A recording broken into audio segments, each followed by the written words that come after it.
11/8/2023 ईश्वरीय महावाक्य। आज की मुरली के सार में मीठे बाबा ने कहा, मीठे बच्चे, अभी तुम कौड़ी से हीरे जैसा बने हो। ईश्वर की गोद पाना ही हीरे जैसा बनना है। श्रीमत तुम्हें हीरे जैसा बना देती है। प्रश्न है मुरली का, सतयुग में किसको तो ताउसी तख्त अर्थात बादशाही। प्रश्न मुरली का, सतयुग में किसी को तो ताउसी तख्त बादशाही और किसी को दास दासी या प्रजापद मिलता है, इसका कारण क्या है? उत्तर में बाबा ने कहा, सतयुग में ताउसी तख्त उन्हें मिलता है जो संगम पर ज्ञान सागर की पढ़ाई को अच्छी रीति पढ़ते हैं और धारण करते हैं। ज्ञान रत्नों का दान कर बहुतों को आप समान बनाते हैं और जो गफलत करते, देह अभिमान में आकर हंगामे मचाते, उन्हें प्रजापद मिल जाता है। पढ़ाई पर ध्यान ना देने वाले ही दास दासी बन जाते हैं। ओम शांति। कौड़ी से हीरे जैसा बनने वाले सिकिलाधे पुरुषार्थी बच्चे यह जानते हैं कि यह माया का तूफान लगता है। बच्चे कौड़ी से हीरे जैसा बनने का पुरुषार्थ करते हैं, परंतु श्रीमत पर ना चलने के कारण फिर से माया का तूफान लगने से जोत बुझ जाती है। इस पर भी गीत है। बच्चों को अब मालूम पड़ा है कि हम सुपूज्य देवी देवता थे। यह आत्मा सुनती है बेहद के मोस्ट बिलव्ड बाप द्वारा। उनकी यह महिमा गाई जाती है। वह ऊंचते ऊंच भगवान है। सारी सृष्टि में उनको ही याद करते हैं। बाबा कहते हैं, क्योंकि इस दुनिया में तो बरोबर दुख ही दुख है। ऐसा मत समझो कि सब मनुष्य बेसमझ हैं। समझते भी हैं कि प्राचीन भारत बहुत ऊंच था और सभी खंड अथवा धर्म थे नहीं, इसलिए भारत को प्राचीन कहते हैं। इतना समझते हैं, परंतु वह कैसे हुआ, कब हुआ, भारत फिर हीरे जैसा कब और कैसे बनेगा, यह नहीं जानते। बाबा कहते हैं, भासना तो सबको है। देखो, जैसे अब कहते हैं कि भारत जो है सोने की चिड़िया था, तो बाबा कहते हैं कि सोने की चिड़िया था, लेकिन अब नहीं है। वो कब था, कैसे था, किसने बनाया था? सुख की दुनिया, दुख की दुनिया कहते हैं, तो वो सुख की दुनिया क्या है, दुख की दुनिया क्या है? कहते भी हैं कि देवी देवताओं की भूमि है, भारत भूमि है, हाँ, भगवान की भूमि है। लेकिन वो देवी देवता कब थे, कैसे थे, उनको किसने बनाया था, है ना? तो वो सब नहीं जानते हैं। समझते तो हैं, लेकिन उनके बारे में जानते नहीं। तो अभी तुम बच्चे सम्मुख बैठे हो और जो प्रदेश अर्थात बाहर सेंटर पर जाते रहते हैं वह भी सुनते हैं। हीरे जैसा बनाने वाला बेहद का बाप कहते हैं, यह तुम्हारा अंतिम ईश्वरीय जन्म है, जबकि भगवान बैठे हीरे जैसा बनाने लिए तुमको पढ़ाते हैं। तो ऐसे बाप का कितना ना रिगार्ड रखना है। सत्य बाप, सत्य टीचर, सतगुरु का रिगार्ड रखा जाता है। बाप कहते हैं, बच्चों को सुख देने वाला मैं ही हूँ। इस समय तुम बच्चों को सुख देने के लिए आकर अपनी मत देता हूँ। भगवान ने जो श्री मत दी थी, वह फिर मनुष्यों ने गीता में लिखा है, परंतु यथार्थ नहीं है। अब यह तुमको उच्च हीरे जैसा बनाते हैं। स्वर्ग में तो तुम ही आ सकते हो ना। यूं तो सारी दुनिया की आत्माएं बच्चे हैं बाप के। प्रजापिता ब्रह्मा तो है ना। इस समय शिव बाबा के पौत्रे कहलाते हो, फिर पर पौत्रे तर पौत्रे भी कहलाते हो। वृद्धि तो होती जाती है ना। वास्तव में सभी का रचयिता मैं बाप ही हूँ। पूछते हैं ना कि तुमको किसने पैदा किया, तो कहते हैं अल्लाह व खुदा ने।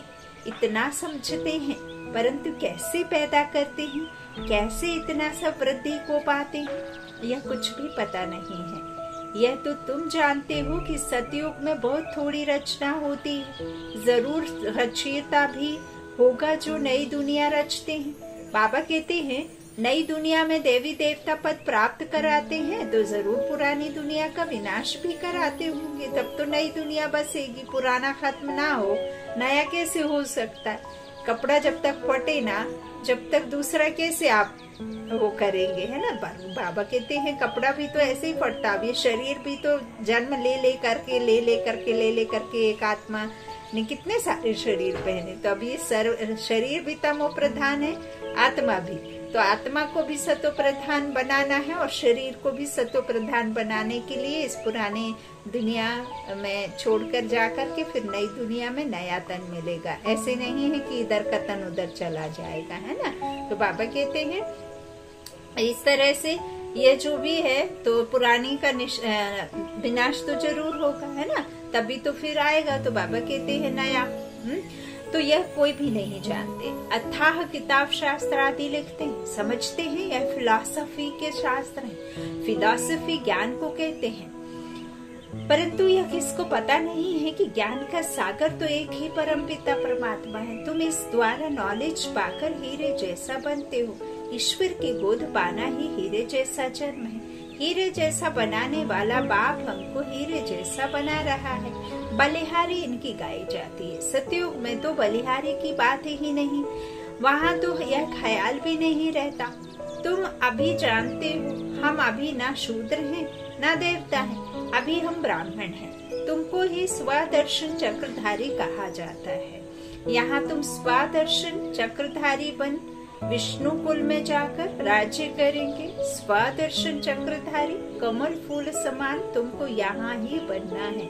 यहाँ है पुरुषार्थ, वहाँ है प्रारब्ध। जैसे हम 3 महीने के लिए फसल इकट्ठी करके बरसात के लिए लकड़ी कंडे कितना सब कुछ समेट के राशन पानी सब कुछ रखते थे ना, इसी तरह से यहाँ समेट कर आप जब संस्कार भर लेंगे अपने में तो फिर वहाँ उसका हमें सुख मिलेगा। तो बाबा क्या कहते हैं, वहाँ प्रारब्ध है, यहाँ पुरुषार्थ है। तो कर्म श्रेष्ठ आपको यहाँ ही बनाने होंगे। ऐसी बातें दुनिया में कोई नहीं जानते। बाप कहते हैं माया ने तुमको तुच्छ बुद्धि बनाया है।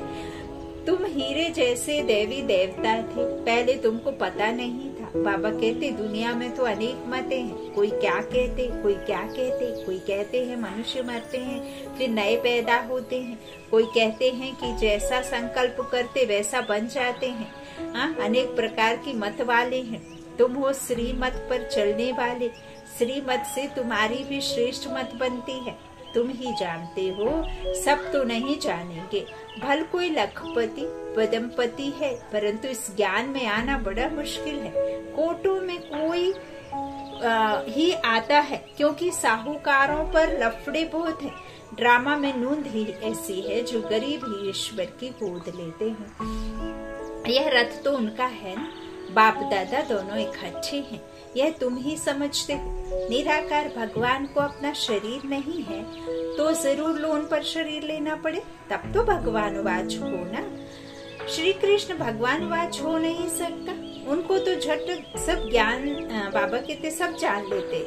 यह है निराकार, इसलिए इनको कोई जानते नहीं। आजकल बहुत मनुष्य वेश बदल कर कृष्ण का रूप धारण करते, पैसे कमाते हैं, सब माया के मुरीद बन गए हैं। अभी तुम ईश्वर के मुरीद बनते हो। कोई तो 100% ईश्वर के मुरीद बने हैं, उनकी शरण ली है, बाकी सब माया रावण की शरण में फंसे हुए हैं। बाबा ने समझाया है कि खास भारतवासी सब शोक वाटिका में है, सारी दुनिया ही लंका है।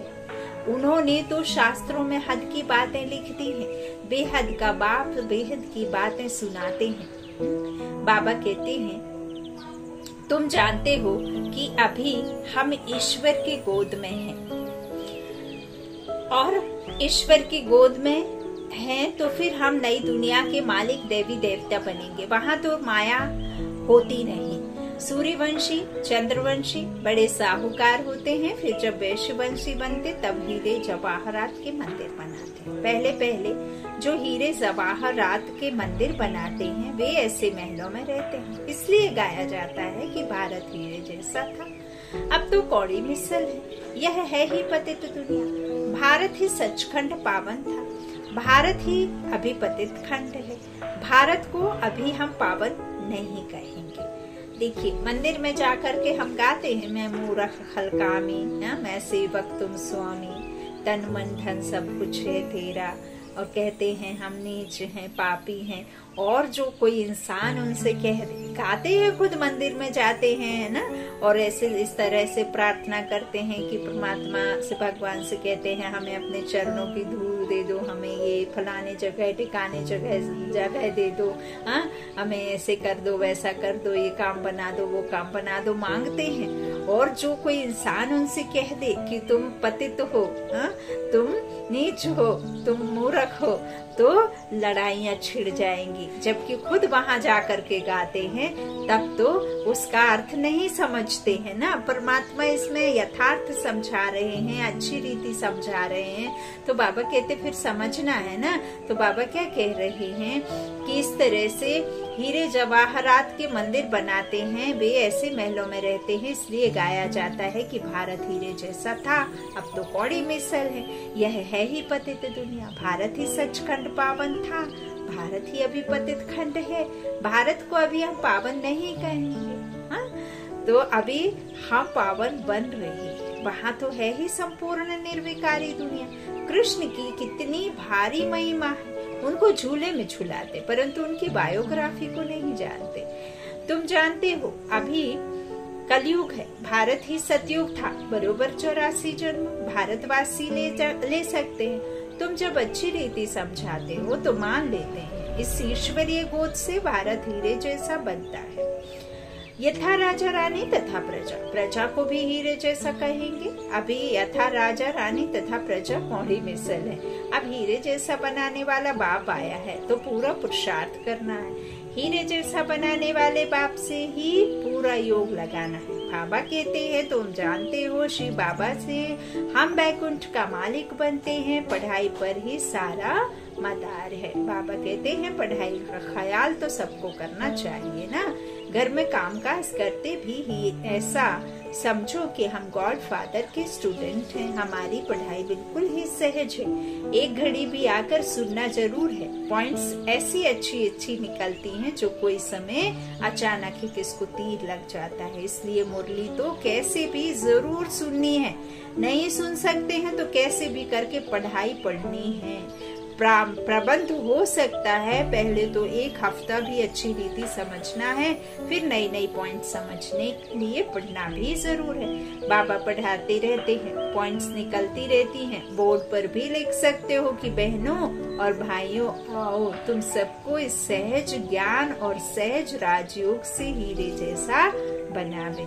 एक बहुत प्यारा सा भी बाबा के गीत है, योग के मार्ग पर हम बुलाते तुम्हें, आओ भाई बनो राजयोगी। एक दुनिया नई हम दिखाते तुम्हें, आओ बहनों बनो एक ज्योति से हम मिलाते तुम्हें, है ना, अपने जीवन को सुहाना बनाने के लिए, किरणों से भरने के लिए, एक नई दुनिया का मालिक बनने के लिए, एक ऐसी दुनिया में जाने के लिए जहां आप सुखी रह सकते हैं, सिर्फ और सिर्फ सुखी, जीवन मुक्ति दाता, है ना। तो इस तरह से बाबा कह रहे हैं कि राजयोग सीखने के लिए इस तरह से तो सहज राजयोग, इतना सहज कर्म योगी राज ऋषि राजयोगी। बाबा ने कहा सहज राजयोग, कठिन योग नहीं, सहज राजयोग। जिस परमात्मा की याद में आप कर्म में रहते, उस परमात्मा को याद करेंगे, उसकी याद में रहेंगे तो आपको राजाई प्राप्त होगी, है ना। राजयोग से, सहज राजयोग से हीरे जैसा बनावे। तुम्हारे पास तो चित्र भी सब है, उन पर समझाना बहुत सहज है। जैसे छोटे बच्चे को खिलौने दिखाकर बताया जाता है, पढ़ाते हैं, यह हाथी है, ऐसे ऐसे करता है, यह ऊंट है। मनुष्य को भी परमात्मा का पता नहीं है, ना ही यह जानते हैं कि वह क्या करते हैं। उनके कर्तव्य को ना जाने तो बाकी महत्व क्या रहा। तो चित्र पर समझाना होता है। यह परमपिता परमात्मा शिव है, यह हीरे जैसा बनाने वाला है। इनसे वर्षा मिलता है। ब्रह्मा द्वारा ब्रह्मा कुमार कुमारियों को शिव बाबा पढ़ाकर ऐसा देवी देवता बनाते हैं। आप स्कूल में पढ़ोगे तो हाथ के डॉक्टर बनोगे, हाथ के इंजीनियर बनोगे, हाथ के आर्किटेक्चर बनोगे, हाथ का कोई सॉफ्टवेयर इंजीनियर, कुछ इस तरह से आप टीचर, गुरु, महात्मा, कुछ भी आप शास्त्र वास्त्र पढ़ करके कुछ भी बना लेते हो तो उससे शरीर निर्वाह एक जन्म के लिए होगा। यहाँ परमात्मा तो हमें भगवान बनाते हैं, है ना। भगवान पढ़ा करके भगवान भगवती बनाते हैं, हमें देवी देवता बनाते हैं। ये ऐसी पढ़ाई है और वो ऐसी पढ़ाई है कि आपको उस पढ़ाई से कुछ मिलता तो है लेकिन हद का मिलता है। और शास्त्रों आदि पढ़ने से, रामायण पढ़ने से किसी ने कभी कहा कि ये सुन करके आप राम बन जाएंगे, आप सीता बन जाएंगे, हैं? उसको पढ़ने से कुछ आपको प्राप्ति हुई नहीं हुई। यहाँ परमात्मा की जो पढ़ाई है इससे आपको 21 जन्म की प्राप्ति होती है ना। सुख घनेरे राम का नाम लेने से। तो बाबा कहते हैं इधर देवी देवता बनाते पढ़ाया है तब तो हम समझा सकते हैं ना। हाँ, बाबा क्या कह रहे हैं आगे, नहीं जानते थे कि परम पिता परमात्मा आकर पढ़ाते हैं। समझानी तो बड़ी सहज है कि भारत हीरे जैसा था, हाँ, सोने की चिड़िया था, अब कौड़ी जैसा है। फिर कौड़ी पिछाड़ी धक्के क्यों खाते हो। यह सब धन माल आदि मिट्टी में मिल जाना है। अब तुम सचखंड के लिए सच्ची कमाई करो। पूरी कमाई ना करने के कारण बिल्कुल साधारण प्रजा में चले जाते हैं। प्रजा के भी नौकर बन जाते हैं, बाप का बनकर फिर बाप को फारकती दे देते हैं।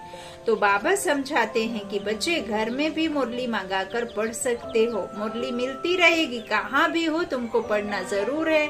आप ऐप डाउनलोड कर लीजिए। आप सेंटर के पास में रहते हैं तो आप अपने घर में मुरली मंगा सकते हैं, आप नेट पे निकाल सकते हैं, आप टीवी पर सुन सकते हैं, आप यूट्यूब चैनल पे रखेंगे मुरली तो वो मुरली सुन सकते हैं। देखिए बाबा कहते भी हैं कि बच्चे 7 रोज की भट्टी में पको, फिर चाहे दुनिया के किसी भी कोने में रहो, आपको ये पढ़ाई रोज आपके पास तक पहुंच जाएगी। बाबा ने ये भी कहा है कि जो साइंस के जो भी आए हैं ये सब साधन है ना, गैजेट्स वगैरह, वो भी मेरी ही मत से बने हैं। अब उसका कोई गलत फायदा उठाता है तो वो बाबा नहीं कहते हैं, है ना। आपको तो फायदा मिल रहा है ना।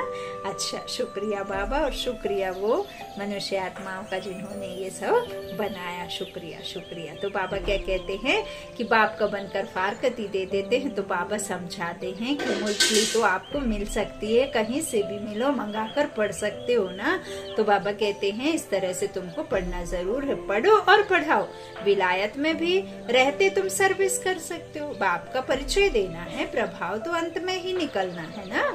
आप जो है बीज डाल दो, फिर कभी न कभी पानी पड़ेगा तो पौधा जरूर निकलेगा, है ना। तो समझेंगे कि बरोबर प्राचीन भारत हेवन था। कितना धन यहाँ से लूट कर ले गए हैं। सतयुग में चैतन्य में सारी सृष्टि के तुम मालिक बनते हो, यानी राज्य करते हो। फिर भक्ति मार्ग में जड़ चित्रों को एक कोठरी में बंद करके रखते हो, यादगार बनाते हो। पूजा का सामान भी तो चाहिए ना। अब तुम सब कुछ जान गए हो कि हम सब पूज्य थे, अब पुजारी बन गए हैं। पूज्य से पुजारी बनने में हमको कितना समय लगता है। कैसे मंदिर बने, हमने ही तो मंदिर बनवाए हैं। हमने अपने जड़ चित्र बनाकर अपनी ही पूजा शुरू की है। कितनी वंडरफुल बातें बाप समझाते हैं। बच्चे अब कोई गफलत ना करो। देही अभिमानी बनने से ही तुम हीरे जैसे बनेंगे। देह अभिमान में नहीं आना है। देह अभिमान में आकर बड़े बड़े हंगामे मचाते हैं तो अपनी भी सत्यानाश और औरों की भी सत्यानाश करते हैं। एक ही ज्ञान सागर से कोई तो पढ़कर ताउसी तख्त पर बैठते हैं और कोई दास दासी। देखो लक्ष्मी नारायण स्वर्ग के बादशाह थे, कितनी उन्हों की महिमा है। पूजा होती है, मंदिर बनाते हैं। अब तुम जानते हो कि हम फिर से सूर्यवंशी लक्ष्मी नारायण बन रहे हैं, फिर सूर्यवंशी से चंद्रवंशी में आएंगे। राजाई लेना कितना उच्च पद है। पुरुषार्थ ऐसा करना और कराना है।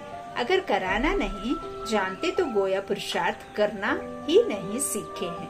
आप समान नहीं बना सकते हो तो राजा रानी बन नहीं सकते। अविनाशी ज्ञान रत्नों का दान करना है। यह नशा बहुत थोड़ों को रहता है। देही अभिमानी हो रहने से खुशी का पारा चढ़ेगा। मम्मा बाबा को देखो कितने ख्यालात चलते रहते हैं। बाप को तरस पड़ता है कि इस बच्ची को मार मिलती है तो कैसे बचाया जाए। असलम देने में कितने हंगामे हैं। सर्वशक्तिमान श्री बाबा द्वारा भारत को हीरे जैसा बनने की लॉटरी मिलती है। यहाँ तुम सम्मुख सुनते हो, अच्छा लगता है। बाबा डोज चढ़ाते रहते हैं। बच्चों को कदम कदम श्रीमत पर चलना चाहिए। अच्छा मीठे मीठे से खिला दे। बच्चों प्रति माता पिता बाप दादा का याद प्यार और गुड मॉर्निंग। रूहानी बाप की रूहानी बच्चों को नमस्ते। हम रूहानी बच्चों की रूहानी माता पिता बाप दादा को याद प्यार और गुड मॉर्निंग। धारणा के लिए मुख्य सार। पहला बाबा ने कहा सुख देने वाले बाप टीचर सतगुरु का रिगार्ड जरूर रखना है। उनकी मत पर चलना ही उनका रिगार्ड है। मुरली सुनना बाबा की फीस है। हाँ, मुरली सुनना, अंतिम श्वासों श्वास तक बाबा का नाम लेना ही बाबा की फीस है। हाँ? अच्छा, दूसरा है घर का कामकाज करते स्वयं को गॉड फादर का स्टूडेंट समझना है। पढ़ाई पर पूरा ध्यान देना है। मुरली मिस नहीं करनी है। सचखंड के लिए सच्ची कमाई करनी है। वरदान है पास्ट प्रेजेंट और फ्यूचर को जान। माया जीत बनने वाले मास्टर त्रिकालदर्शी भव।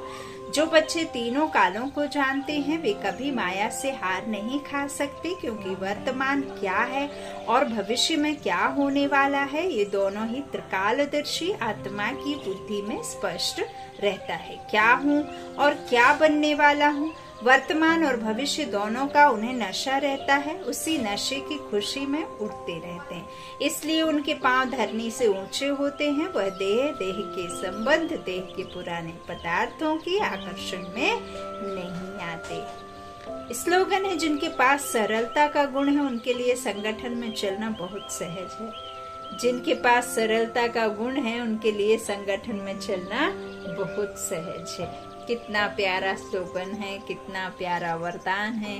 हाँ? तो हमें बाबा के वरदानों को अपने में धारण करना है कि नहीं। आप वरदानी बाप के बच्चे हो ना, तो आप कितने स्वमान में रह सकते हैं उतने स्वमान में रहिए। हर रोज एक स्वमान की प्रैक्टिस करिए, उस स्वमान में टिकिए। सबसे पहले देह से न्यारे होकर खुद को आत्मा निश्चय करिए।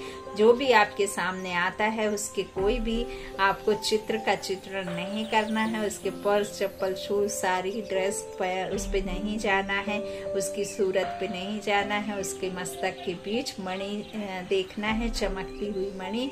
आत्मा को देखना है, आत्मा से बात करना है। इस तरह से बाप हमें बच्चों को समझाते हैं और बाबा के यह ज्ञान को हमें धारण करना। अच्छा, ओम शांति। शुक्रिया बाप दादा, शुक्रिया आप सभी भाई बहनों के स्नेह का, प्यार का। ओम शांति।